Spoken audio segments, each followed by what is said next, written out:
What? What? What the hell is this? Harumph. I didn't get a harumph out of that guy. Give the governor harumph. Harumph! You watch your ass. I see you shiver with anticipation. Let the show begin.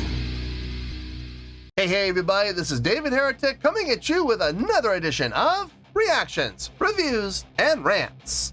And tonight, alright, we're coming back to Violet Orlandi. Yes, indeed, Violet Orlandi fans, feeling you. Come on now.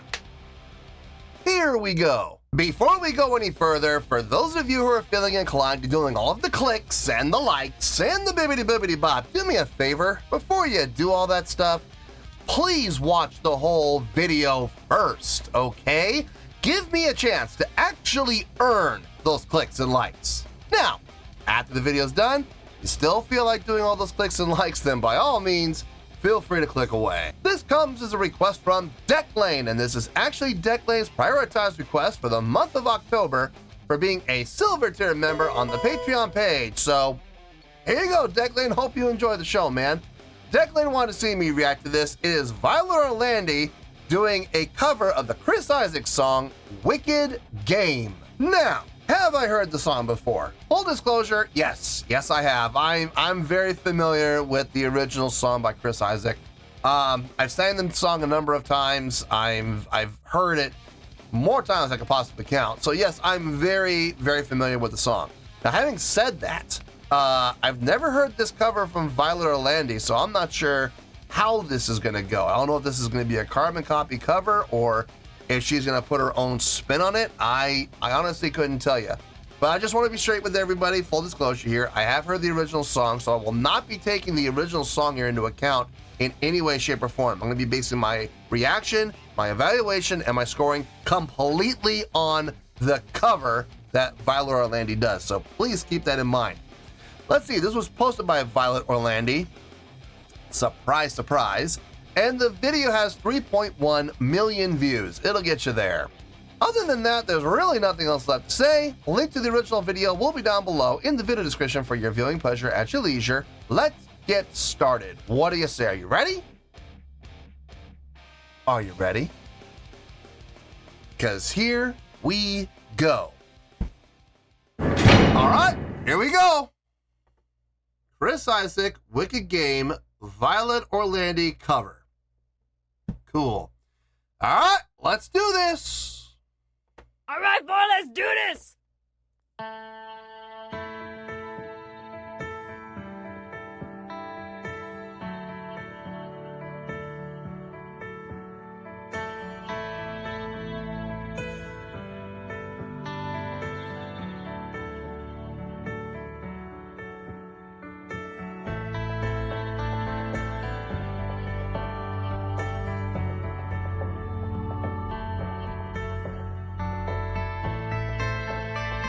Amanda?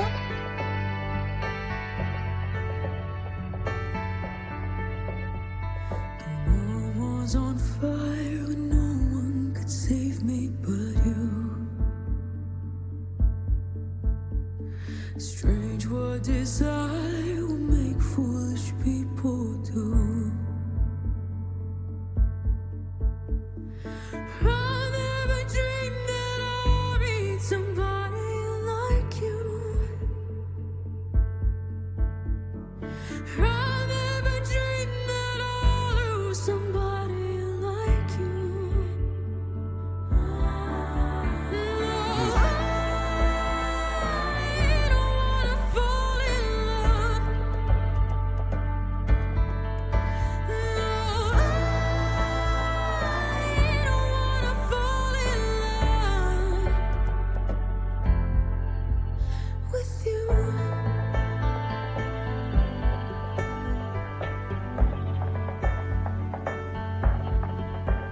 With you.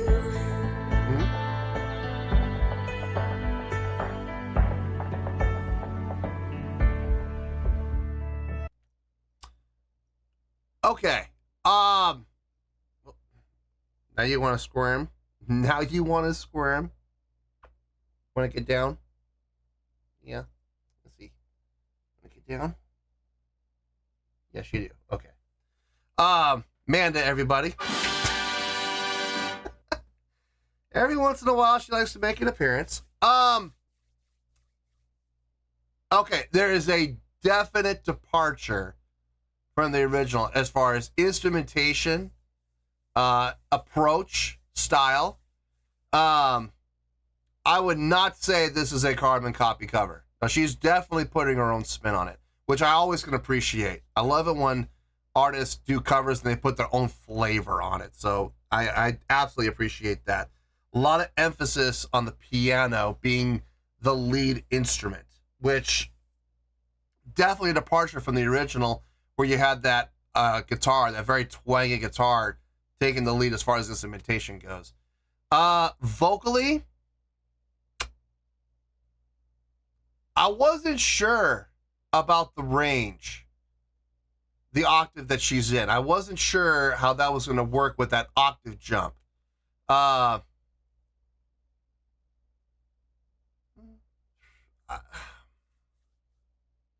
Here's the thing. I heard her go up and I was like, oh no. Oh no, she's jumped an octave. It's going to be really high when she gets to the chorus. And here's the thing. It was high. It absolutely was. But it worked. And I think the reason it worked is she wasn't trying to be Chris Isaak. She wasn't trying to emulate Chris Isaak. She wasn't trying to embody Chris Isaak. She didn't do any of like the vocal flips and the vibrato that he had. She focused more on holding a clean note and delivering on the notation, on the pitch, rather than a whole bunch of vocal tricks. If she had relied on all those vocal flips and all the vibrato and all those other tricks of the trade that Chris Isaak is famous for when it comes to this song, I think if she had done that, I think it would have sounded really bad. I think it would have sounded absolutely horrible. But she focused instead on notation, on keeping a solid pitch, on projection, on delivery. And as a result, it worked. It absolutely worked. I like it. I like it. I like where this is going. Let's back up a little bit and let's see where this goes. With you,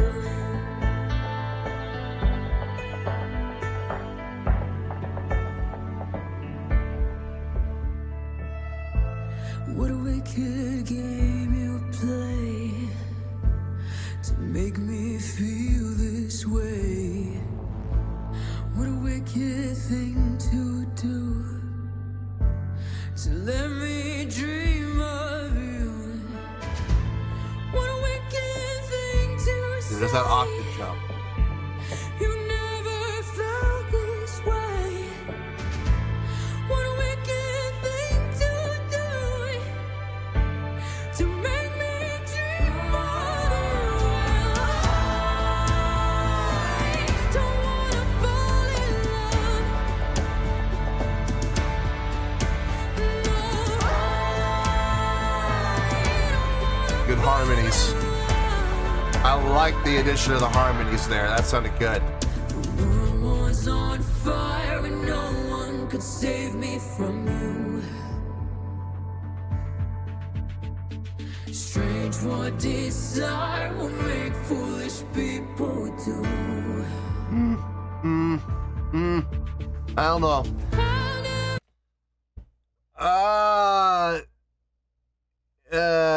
Okay.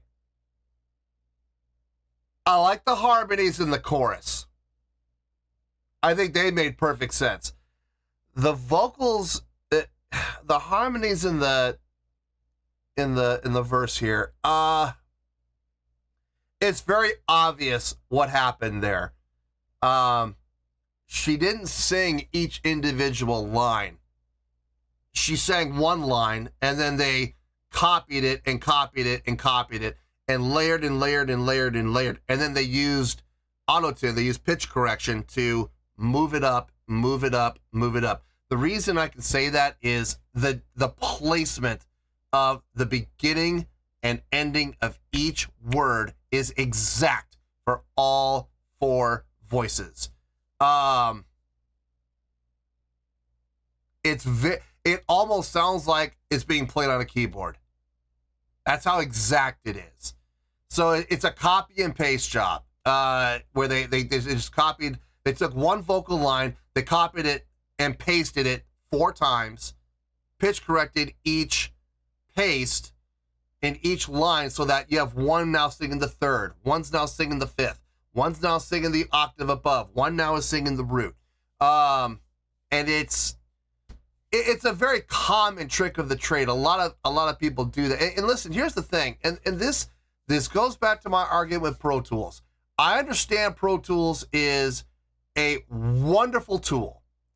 It does save a lot of time when it comes to recording, when it comes to producing, when it comes to engineering, mixing. I understand it's a wonderful tool. Okay, it is. And it saves a lot of time. And like I've always said, the industry is, when it comes to the music industry, you've heard the phrase time equals money.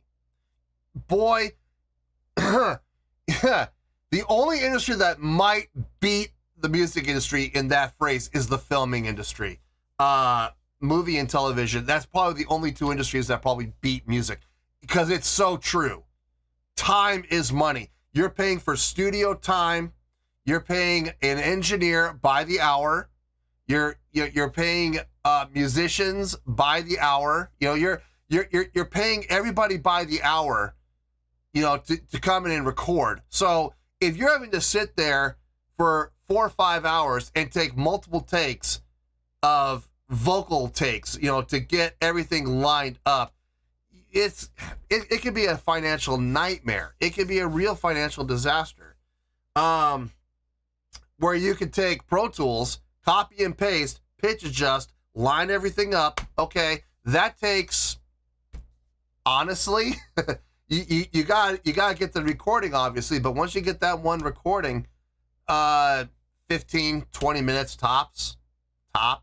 So I get it, I understand, but at the same time, you got to be careful, because when you get those layers and they sound as squeaky clean accurate as they are, beginning and finishing, everything pronounced, everything, all the vowel formation, the exact same, pronunciation, the exact same, starting and finishing each and every word the exact same way at the exact same time, it sounds digital. It does by default. So I get it. I do get it. At the same time, I really curse the day that, you know, Pro Tools was ever invented.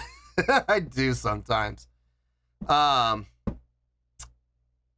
mean, at the end of the day, does it sound good? Yeah, it sounds good. It sounds digital. It sounds processed, but it sounds good. But I gotta say that the harmonies in the chorus, a lot more forgiving, I think, because it's just ahs. There's no actual pronounced words, like there was right there in the verse. So, anyway, let's keep going here. Strange what desire will make foolish people do. You know what I mean? It just sounds like it's a keyboard. I never dreamed that I'd love somebody like you. I never dreamed that I'd love somebody like you. Put the harmonies in the chorus, it's fine.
there, but it's in a lower register though, so I liked that.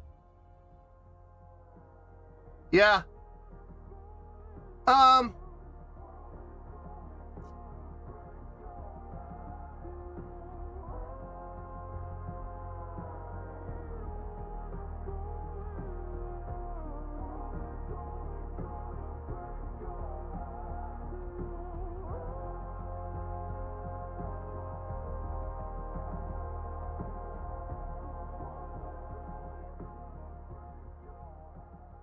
That should have been what we heard. It was a little bit slower. It slowed down. Oh man, I'm gonna get flack for saying this probably, but I liked that better. I liked her take on while the credits were rolling. They had it playing very faintly in the background, slowed it down even more than what it was originally. I think I liked that one better. I think I did. I wish I hadn't heard that now. Oh boy. Oh boy. This is going to be interesting. Because I heard both. Oh no. Oh gosh. Now I'm torn. Oh, Lord have mercy.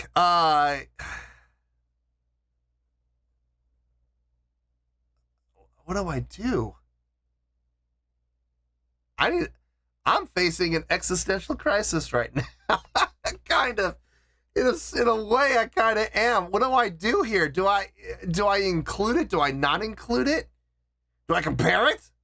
I don't know. I totally forgot what I was going to say. I started to hear that and I got distracted. I don't even remember anymore. Oh, God. All right. Let me get my thoughts together. I'll see you in the review and we'll talk about it.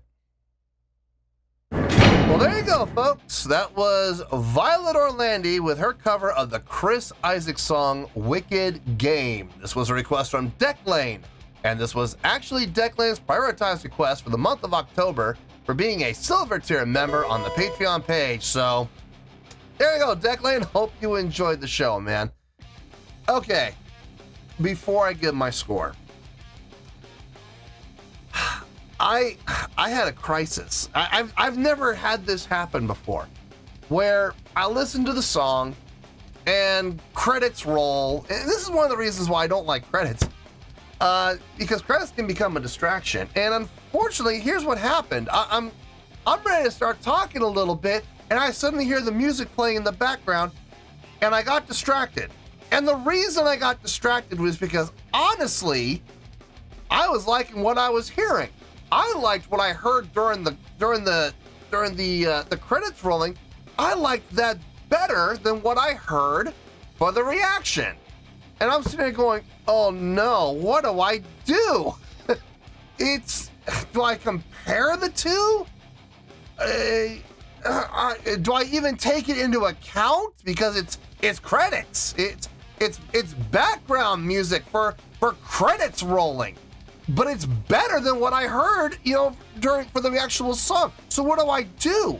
Do I take it into account? Do I forget about it? Do I put them together? I mean, what do I do here?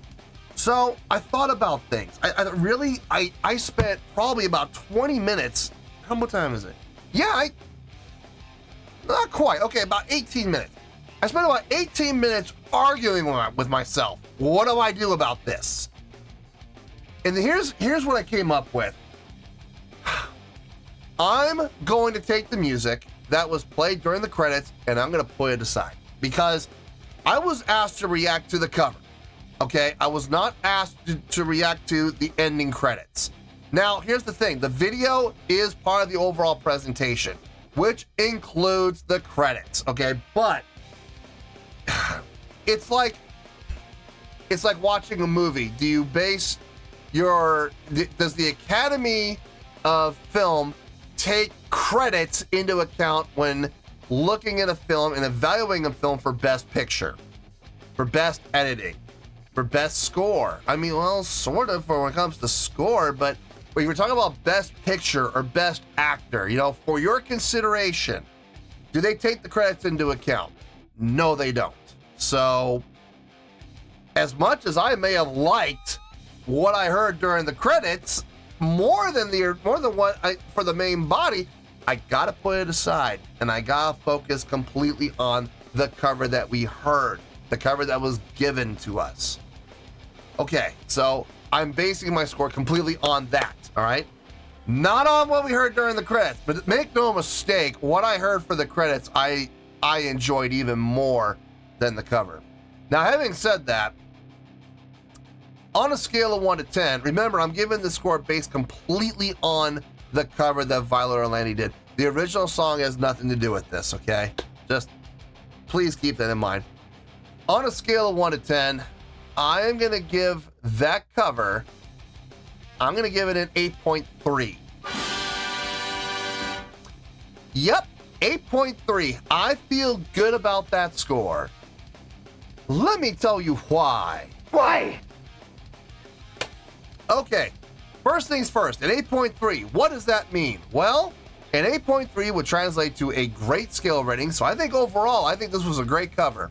It would get 4 to 5 stars and an A- letter grade. So there you go, an 8.3, great scale rating, 4 to 5 stars and an A- letter grade. Now, how did I come up with that score? So glad you asked. Okay, first things first. This was not a carbon copy cover. This was a reimagining. This was her taking the song and putting her own spin on it, her own feel on it, her own flavor on it, and taking it in a slightly different direction.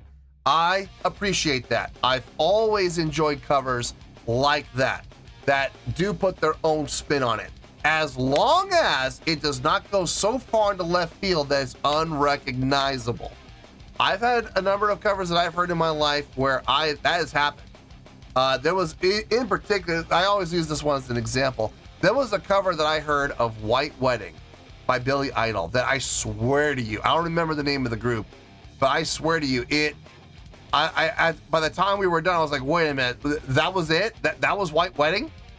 That didn't sound anything, that didn't even sound recognizable. That didn't sound anything like White Wedding. So I don't like it when covers go too far out into left. But this went out just enough into left field that it gave it its own identity, and I absolutely appreciated that. Her approach with the piano, replacing the lead melodic instrument, as opposed to the original where it had the twanging guitar. I like that. I like that approach. I like that direction for her. Now, if Chris Isaak were to come along and do the same thing, I don't think it would work. I absolutely don't. I think with the original, it needs that twanging guitar.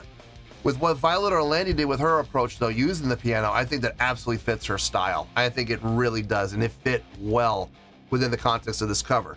There was still guitar. It was there. It was present, but it was not the lead melodic instrument. The drumming was nice. Guitar playing was nice. The bass playing was nice. I had no issue with anything that happened instrumentally. Instrumentally, everything sounded solid.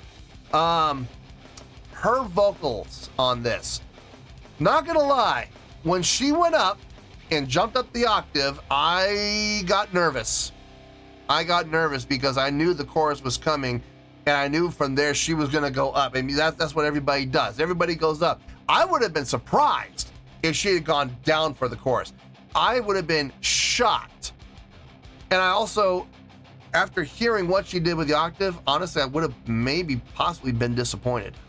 What she did going up into the octave for the chorus, instead of coming back down again, I like the approach that she did. The stereotypical, jumping up the octave for the second half of the verse, or you can even call it the pre-chorus, going into the chorus in the octave up. I like that. I like what she did. It sounded surprisingly very well done. I was terrified, and this is why I was terrified. But going up into the octave the way she did for the chorus, I was petrified that she was going to do all the little vocal tricks and gimmicks that Chris Isaak is known for, like all the vocal flips and the pseudo yodeling and the swelling, those kind of things. The sudden decrescendo to a swell crescendo. I was terrified that she was going to do all of those things. She didn't. She focused on hitting the correct pitch, holding a sustained note, no vibrato, just a solid sustained note with great support, great projection. I liked it. I really liked the fact that she did that. Now that I think about it, the more I think about it, I like the fact that she did go up to the octave and she did take that approach rather than go down an octave and do the same thing. It was more impressive being up there for sure. The harmonies. I talked at length about this. I'm not going to talk at length about it again. I'm just going to bullet point these. I liked the harmonies in the chorus. I did not like the harmonies in the verses. I told you my reasons why. If you didn't catch it, go back and listen again to what I had to say. But the choruses, the harmonies fit like a glove. Absolutely. The chorus was very well done.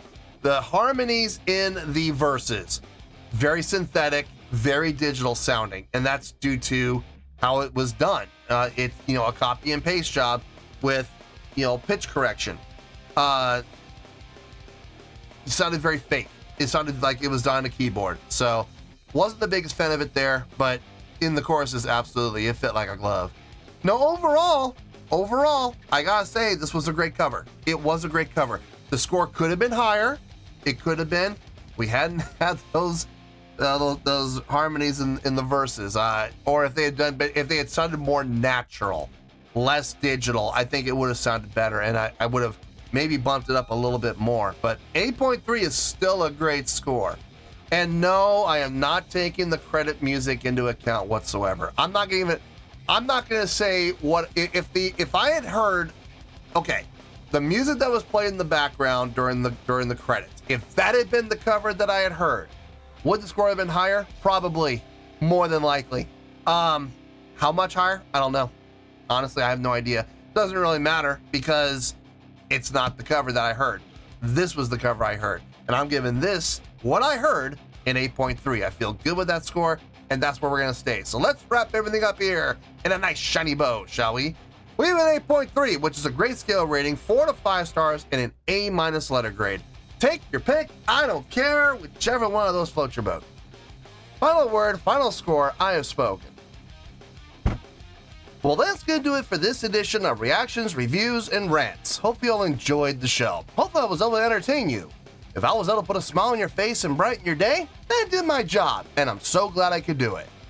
If you guys feel like joining the fan base, go ahead and click on that button down there. If you guys want to like the video, go ahead and like the video. If you guys want to ring the bell, go ahead and ring the bell. It honestly doesn't make any difference at all to me, but if you guys feel like doing these things, well then by all means, feel free to do so. Well, that's going to do it for tonight, folks. Thank you very much for watching, and as always, this is David Heretic signing off, reminding you to stay fabulous and support each other. Later. Peace.